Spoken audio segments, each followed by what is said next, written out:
Hello, everybody, and thank you for joining me today. It's Allan Laboucan with the Rocks and Stocks News Show. We've got another in our series of interviews with executives of junior mining companies. In this case, it's Patrick Highsmith. He runs Timberline. Timberline is a sponsor of my shows. I'm really glad they are because I get to talk about them a lot. And now we've got Patrick on the horn to talk about their latest results. Patrick, thank you very much for joining us today.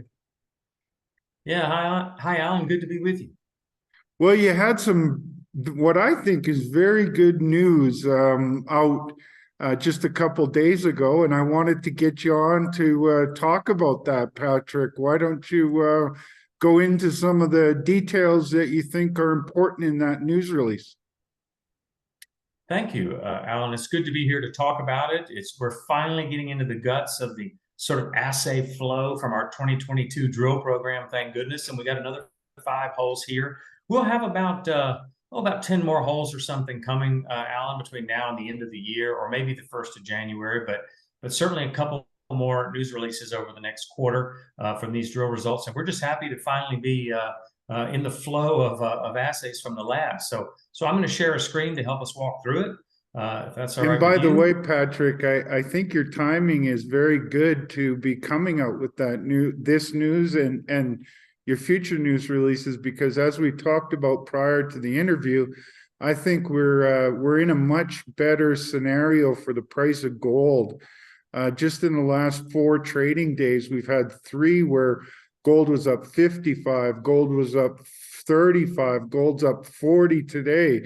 And I see a lot of things that are reminding me of the year 2000 in the valuations and the price of the US dollar being strong.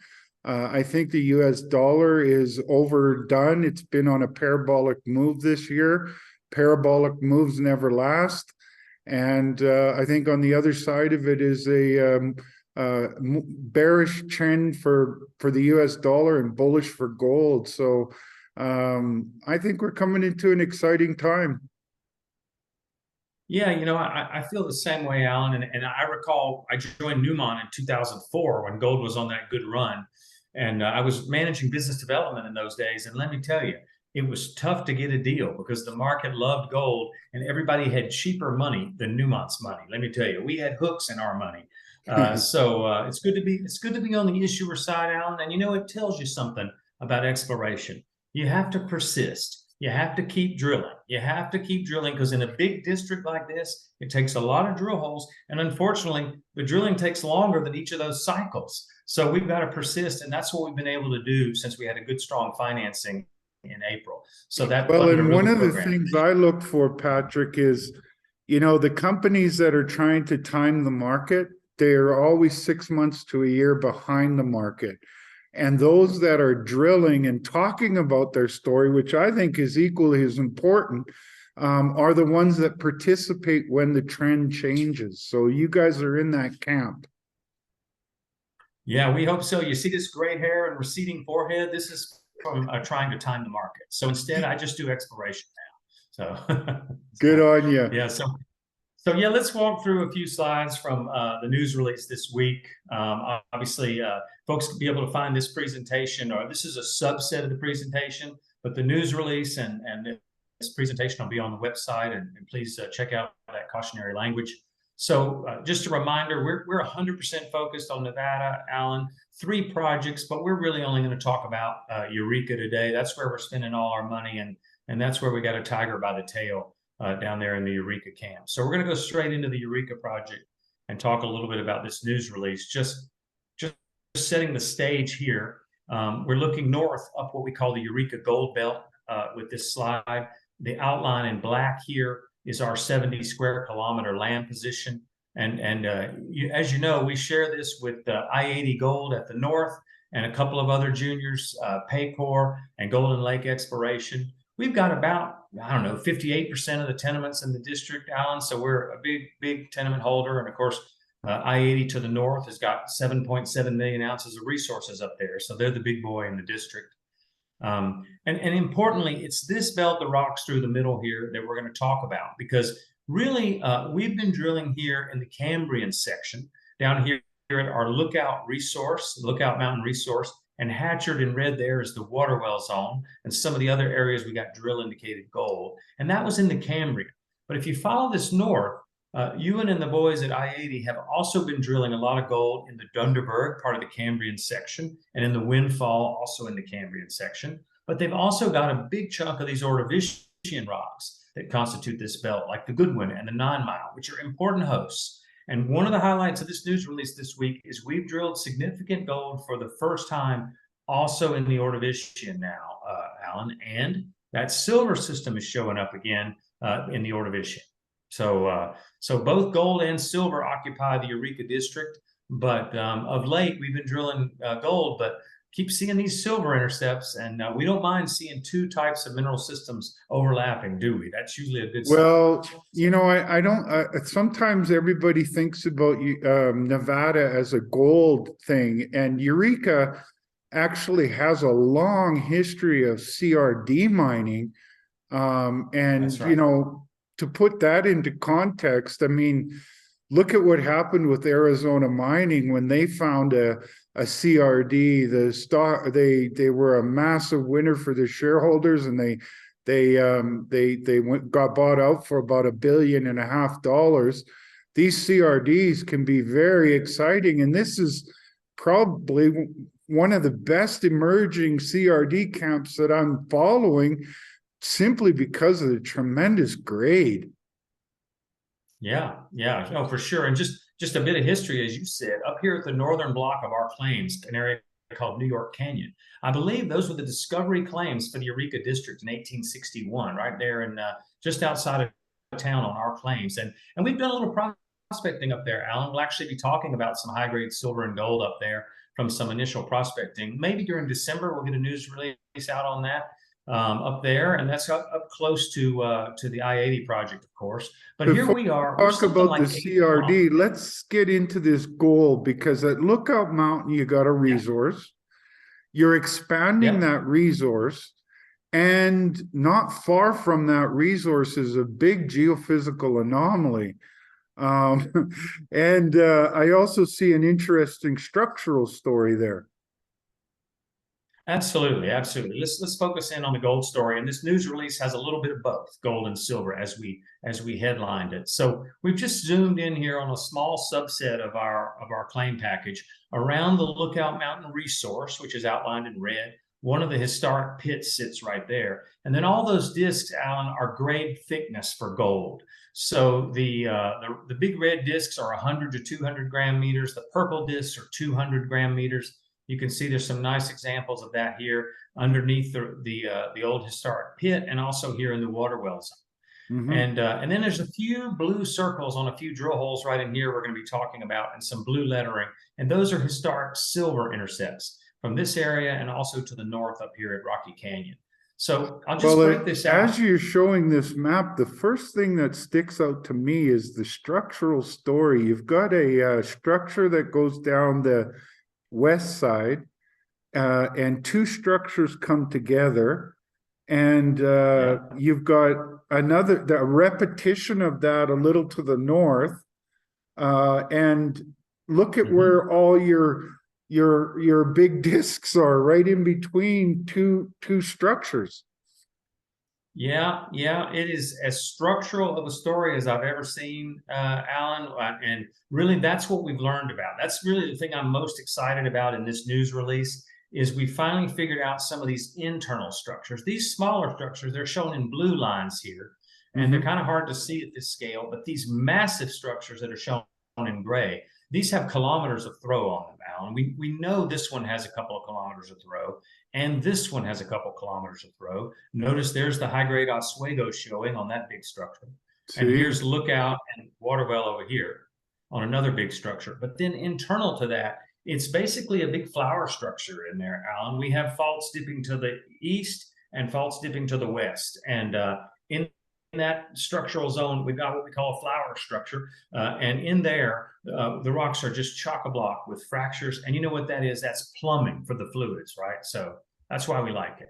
And those fractures and faulting can have an effect on your drilling, because you can be you know, in one area and not far away, you don't get anything, but you move over a little more and you get more because of that complexity of the fracturing of the rock from this faulting.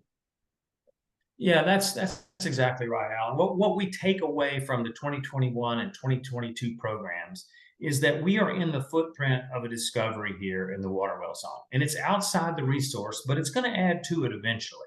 And as you say, we ripped a zinger up here. People will remember that hole there was about 44 meters, 4.1 grams. And look at where you got that meters. big structure and then a secondary Yep. structure right off of it. Exactly. Exactly. And that's where we hit it before we even knew the exact location of all these faults. And then the holes that we announced this week are labeled here in black. We offset it by 50 meters here with hole 221. We then jumped over here and drilled a couple of holes beside it like so. They were both directed to the north. And then we went way over here to the west and drilled another hole to the north.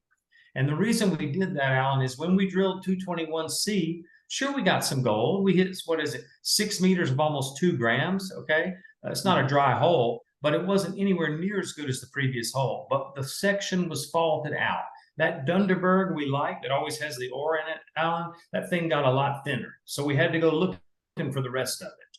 And that's what we did with these other holes. And a couple of the intercepts are highlighted here. This was a nice run just to the west of that high-grade intercept. Sure would make your life a little easier, Patrick, if geology was a little simpler and it continued. Yeah. That's right. But the thing is, the gold isn't usually where the geology is simple, is it? I wish it was. Very important point. Yes, several good intercepts there. The key point being, we figured out where a couple of big faults are. We think that's why some of this high grade is here. And there's room to test the rest of this fault block, particularly on some of these structures. Okay. And a couple of these hits are pretty nice, as I said. But the one I want to point out that was a bit of a surprise is we collared over here to the east of that intercept and we drill well to the north. See that hole projected to the surface? It goes across this huge structure out into an area we call the relay zone, because these faults are relaying the stress between this big fault and this big fault. We call this the relay zone. Okay. And we drilled out in there, and boy, did we hit some silver. We drilled into the Ordovician limestones. They were somewhat hornfells. They were somewhat altered, Allan, by a granite. We drilled through several dikes of both a fine-grained granitic intrusive rock and a porphyritic rock of granitic composition with little phenocrysts in there.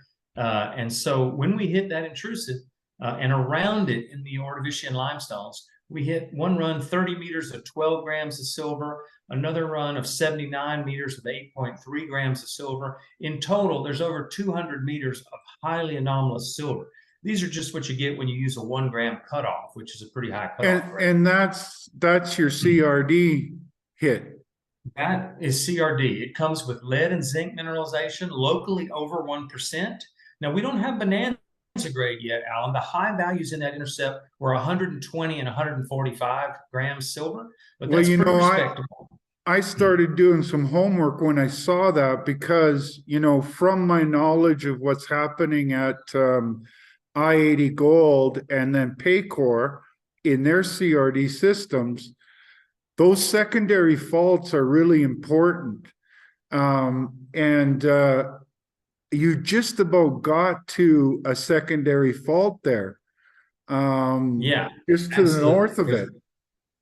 Absolutely. And notice this hole here. We announced this one back in May in the spring, 206C. That hole went down towards the IP anomaly, Allan, that sits down in here. And it got a 200-meter run of 5 grams with hits up to 80 and 100 grams of silver as well. So we're clearly seeing the geometry now for the first time. We believe this connects up, Allan, and we have dikes headed off to the northwest associated with this big structure. So we think that gives us a target. That gives us, of course, as you know, sometimes up at Ruby Hill, when you drill underneath the granite, you get the gold system that's ponded up under there, and you get some high grade like at Ruby Deeps. So it really is both kinds of targets for us at once. And Allan, this is news down here. Nobody knew the CRD system existed this far south until these drill holes. So and this is news for us. What also stood out to me is it sounds like you guys are at the edge of it and getting closer to the juicy stuff. Yeah, we agree. I mean, Quentin Henney over at Crescat has been saying for a while, drill a deep hole through that granite and see what's underneath it. And, meanwhile, we're drilling shallower holes and hitting some good gold. So we haven't had to drill deep yet. But as you know, up at I-80, they're drilling 600-700 meter holes and hitting the good stuff. So we certainly can go there, and will eventually. But we got to figure the geometry out, and we're getting a good start on it now. That brings up another point that really excites me, because you've got at I-80s, you've got dual targets and in close proximity. So they're probably associated somehow with the plumbing system, where you've got the gold stuff, and then right beside it, you got the CRD. And so you're starting to get those hallmarks ticked off on those boxes as well. Yeah. I mean, this very hole and the one right next to it have Carlin type mineralization, and also this one hits the CRD. We're still waiting on silver assays from this one over here to the west. You can see we had some nice silver hits. I mean, gold hits there, 3 meters of 3.8 grams over here, and we also saw the similar quartz, sericite, pyrite, and intrusive rocks, Allan. So the silver assays are still pending over here, but we may well see that dike continuing out to the northwest. And of course, we really like that, because up here is a target that nobody's been to in 20 years. This is the Rocky Canyon zone with gold and silver intercepts up there, right on this main north-south structure again, Allan. And nobody's been back to this neck of the woods with secondary faulting, cross-cutting. Exactly. Big cross structures up here.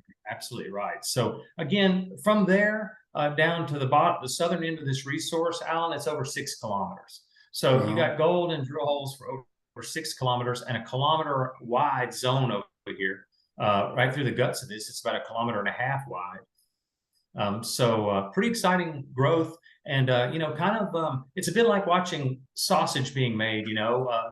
The discovery process. Some of these holes are tough to drill. The rock's all broken up. You don't get what you hope for, but you keep finding these kind of gold intercepts that hang together, and you keep offsetting and sniffing out and figuring out the geology, and then you're going to get your hit rate up.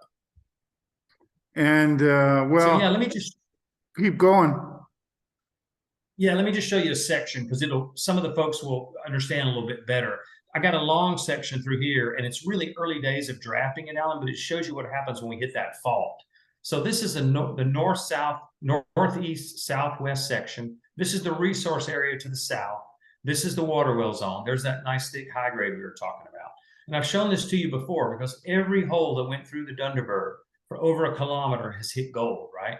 And we knew something was happening, Allan, because you remember we made the Dunderberg very skinny up here. It was getting thinner, and we didn't know why. So we've just drafted in roughly what that big fault looks like, okay? We're still doing some work on the long section view, but something like this, there's this fault here, and when you get across it, we now are in the younger Ordovician rocks. Well, of course, that means the Cambrian host rocks are just a little deeper. So the whole system's still waiting for us down there, but it just got dropped down on us probably. So in long section, you can see how it gets cut off, and in cross section, it gets really complicated. But all I would say to people is, look at the top of the Dunderberg in green and the top of the Hamburg in purple, and notice how they're upthrown. Now we're showing the faults in blue, Allan. Of course, a lot of question marks, a lot of dashes here. We don't know exactly where they all are, but we know there's a fault cutting right through here where that high-grade intercept was. And we also know that this is an upthrown block now that's bounded by faults on both sides. And these are pathways for plumbing here that have not been drill tested. And sure, we know the Dunderberg Hamburg is over there to the east. It's been down dropped a little bit for sure, but we know it's over there. And of course, there's that big IP anomaly waiting for us with the granite coming off of it like so. Wow. And another thing that's really important is the continuity of grade in that right package of rock. Yeah, that's right. I mean, it is continuous. It's variable for sure. Sometimes it's thinner, sometimes it's lower grade, but there's always gold at this horizon. And so that kind of continuity doesn't happen in small gold systems. And that's one of the reasons we're so enthusiastic. And this is the hard work you have to do to figure these things out. Well, and I think looks like you got a pretty good suspect there of what all that is coming off of. Yeah, it certainly makes sense that the same plumbing that this granite would have come up. Now, mind you, this is about a 100 million-year-old event, older, right? But the granite came up with the silver. There's that one of those drill holes that hit the long run of silver. Okay, but that same structure there, Alan, that's probably a crustal scale fault that goes for kilometers.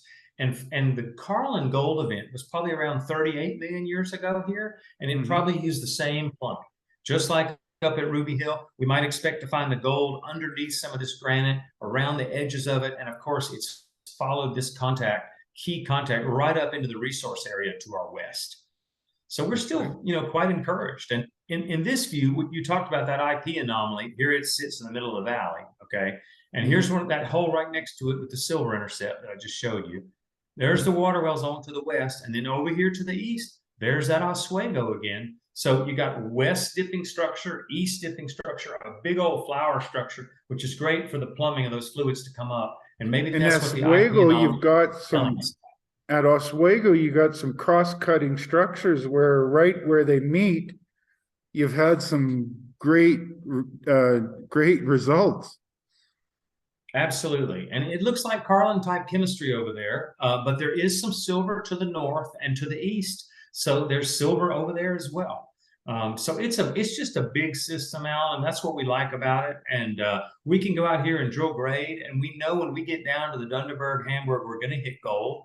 And I guess the things people should stay tuned for is we're going to offset some more holes around the southern end, or we already have. We've actually already drilled several holes around the southern end of the water well zone. So those will be the next batch of assays we're waiting for, along with about 3 or 4 holes over here at Oswego. So we finished the drilling about 2 weeks ago, and that'll be the next 2 press releases. Will be South Waterwell and Oswego, and that'll wrap up the results for this year. But boy, our best holes have been on the south so far, so we're pretty hopeful to see this system continuing along this big fault going south. And look at how it just sticks to those structures. Bang, bang, bang, bang, bang.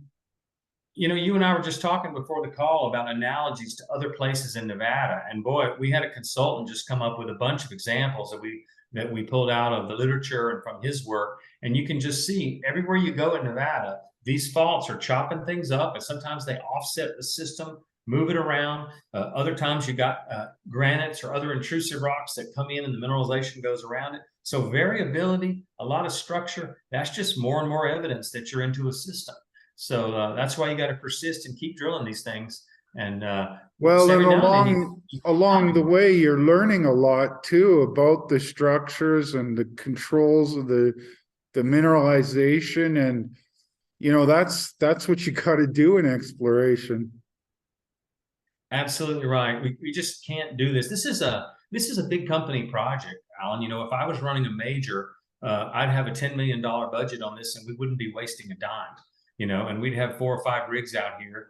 And so, but as a junior who controls this asset 100%, we got to pick our targets a little bit, but we're growing, Alan. We put about 12 million into this company in the last 2 years, and we put institutional investors into those financings, which hasn't been happening in Timberline prior to that for quite a while. So we've shifted gears, and the results are shifting gears. That's a pretty big statement, and if it comes from a lot of guys, it would be sort of meaningless, but you work for a major, and to say that you think you would be able to get a $10 million budget from a major to do this, you have that experience. And I know a little bit about how they allocate their exploration dollars, and to be able to get the ability to get a yes from the board to go ahead with a $10 million program is no small feat in itself. So I take note of that comment. Well, it's I've been out there, fought a lot of hard battles over the years, and you don't always get the budget you'd like, whether you're in a major or a junior, as you say. But my whole career, I've wanted to run a large Carlin type discovery program. And that's what we have here. And I have to say, Steve Osterberg, our VP, did a tremendous job with this program.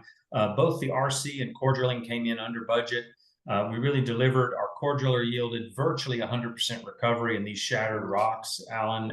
And execution was key this year. And our RC driller, a really high quality compressor and a bigger rig, and none of those really bad sampling problems that we've seen in the past. So even where we used RC, we seemed to get good quality samples. So a lot more core this year, and the team was executing, on time and on budget. So you can't ask for more. Did you get some holes into the Oswego? We did. We put, I think it's 3 holes, Allan, into Oswego. We put 1 into the El Dorado up on top. And then we came out and drilled another hole way out in the valley to try to hit that fault at depth. And then we put the first core hole ever in Oswego. Really happy to see that, because mostly we're drilling oxide over there, Allan. And as you know, oxide just looks like brown rock. It's really hard to tell what you got. And so it's hard brown rock, sometimes silicified, which is great. But having the core hole through there will really help us understand that big fault better. So I think it's 3 holes we'll be reporting from Oswego here before year end. Great. Great. Well, I like the idea of having good news flow and lots to talk about. And sounds like we're going to have more to talk about in interviews in the future, Patrick. Yeah, absolutely. We'll be back whenever we get news out, and a little bit tough to get this news out because we had to wait for those silver assays. The gold assays came first, and they weren't fast either. And then we had to go back and get the silvers and a follow-up, and silver and multi-element. But we finally got all our results and got this group of 5 holes out. And I think the next will be, groups of 4, 5, something like that. So that should be pretty consistent for the next couple releases. Well, and, from a stepping back perspective, we touched on a little bit, but there's some exciting stuff happening in this Eureka camp. 4 of you guys are sponsors of my website, and I'm really happy because it gives me an opportunity to do a lot of content about the foursome. The big elephant in the room is obviously I-80 Gold. They've got that Ruby Deeps and the 426 and other zones right underneath a pit as you go to the west of that pit. But then now they're going to the south of that pit and finding a big CRD system.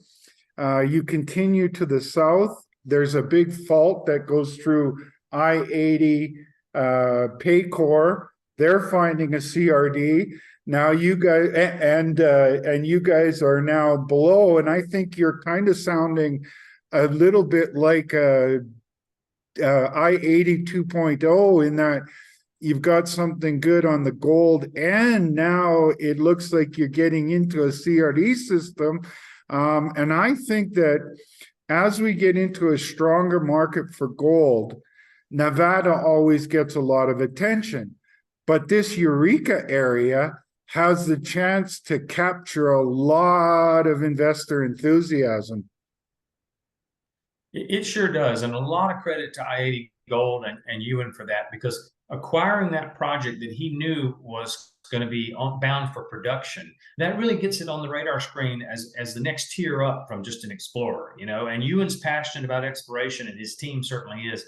But we knew those ounces were there. And frankly, those guys getting that technical report out, that was a game changer, because, Homestake and Barrick had done a lot of that work, but they didn't put out tech reports. So the world sort of didn't know that this is a 10 million ounce camp.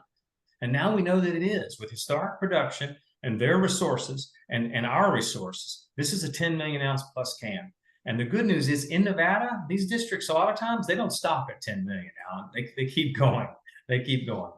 You got that right. And well, I think that that kind of numbers are not out of the question, and the size to get much bigger. You guys are clipping on the heels of I-80 Gold, and I think I-80 Gold has something really impressive on the gold front alone at their Ruby Hill. Yeah. And I'm hearing a lot of the same things where you're drilling down there in at your Timberline ground. Absolutely. Takes persistence. A lot of holes have to be drilled, but that's how discoveries come. There's no other way to do it. You got to drill. And that's what we've finally been able to do in Timberline. And with the added meterage from Golden Lake and Paycor and I-80, of course, we're finally getting enough holes into the Eureka district to tell the whole story. Well, I think it's going to be one of the most important camps in this next bull market for gold in Nevada. So keep on the good work, Patrick. Thank you very much. Thank you. It's a great story. Happy to come back with our next results, Allan. Thanks again for having us. Well, and I'll be ready to have you on, Patrick. Let me close it up and we'll have a chat at the other end. So there you go, Okay, thanks folks. a lot.